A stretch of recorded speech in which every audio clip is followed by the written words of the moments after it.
It took hours, but in the end, the Israeli cabinet signed off on the deal that promises a multi-day pause in Israel's war in Gaza while securing the release of dozens of hostages.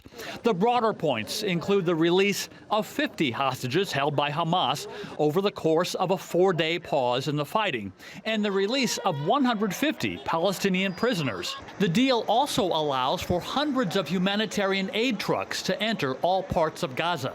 Israeli Prime Minister Benjamin Netanyahu called it a difficult decision, but he said the war itself is not over. I would like to make it clear. We are at war, and we will continue the war until we have achieved all of our objectives. Eliminate Hamas, return all our abductees, and ensure there will be no element in Gaza that threatens Israel. Netanyahu heaped praise on U.S. President Joe Biden, saying Biden helped include more hostages in the deal at a lower cost. A senior Biden administration official says the hope is that Israeli forces and Hezbollah also pause fighting in northern Israel.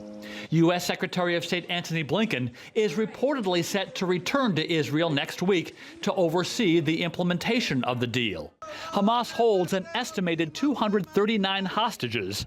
Their families are hopeful. I'm a son of a mother. I love her to bits, and I'm doing everything in my blood and in me to make her, to see her again and all her friends. There are around 8,300 Palestinian prisoners being held in the occupied West Bank, Jerusalem, and Israel proper. Their families are also hopeful. Every day we hear a different rumor. We hear from those who go into prison and leave and tell us about it. They tell us things that hurt our hearts. So of course I'm very happy.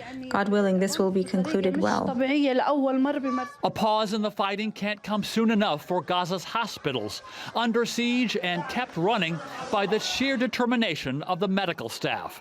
The first diplomatic breakthrough in this 46-day war will provide them with some much-needed relief. Andy Roesgen, TRT World.